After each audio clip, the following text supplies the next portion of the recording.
$10,000 more this year, not from a second job, not from a side hustle, not from working more hours, from a single conversation, one that most people avoid having because it feels uncomfortable, presumptuous, or risky. Salary negotiation is the highest return financial activity available to most working Americans. A successful negotiation producing $10,000 annually doesn't just produce $10,000 this year. It produces $10,000 every year going forward, plus raises calculated on a higher base, plus retirement contributions matched at a higher level. $10,000 annually, invested at 7% return over 20 years. Approximately $400,000 in additional wealth. From one conversation, today we walk through exactly how to have it. Why most people don't negotiate.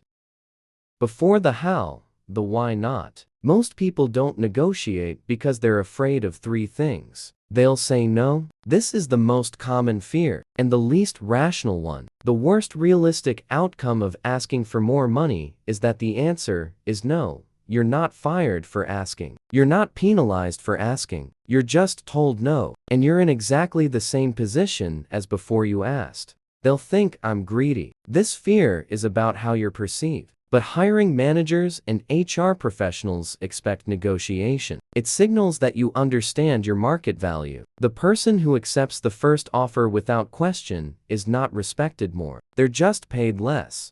I don't deserve more. This is the deepest fear, the internalized belief that the offered number is what you're worth. It's not. The offered number is the lowest number the company thinks you might accept. Understanding these fears clearly is the first step to overcoming them. The research phase, before you say a word.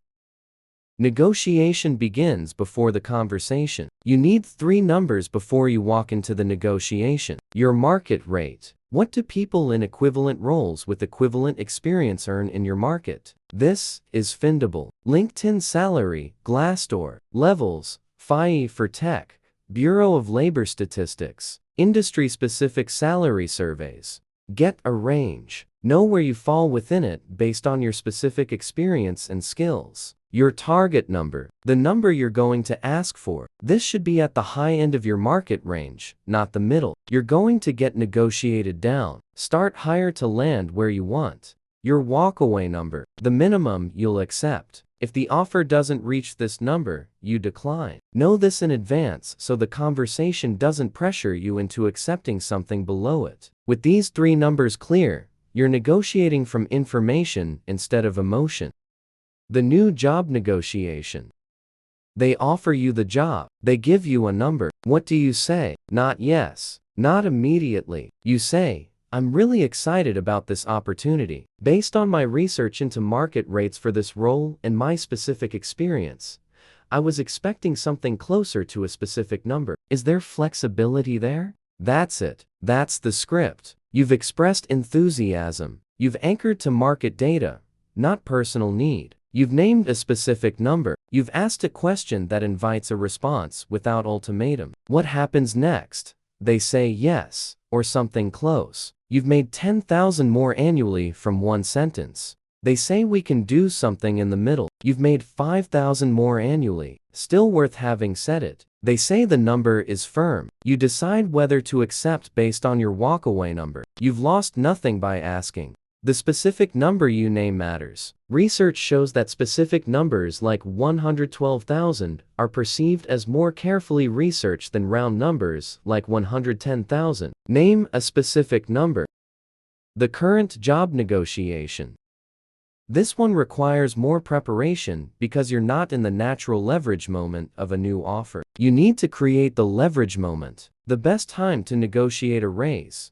After a visible success. A completed project, a positive performance review, a moment when your value is most salient to your manager. The conversation, schedule a specific meeting, not a casual hallway conversation, a real meeting with an agenda. Say, I need to talk about my compensation. I've been tracking my contributions over the past year, and I've done my research on market rates for my role. I believe there's a gap between what I'm currently earning and what the market is paying for someone with my responsibilities and results. I'd like to discuss getting to a specific number. Then be quiet. The three elements: your contributions documented, market data referenced, specific number named, what you're not doing, threatening to leave, complaining about personal financial needs, making it emotional, what you are doing, presenting a business case for a business decision.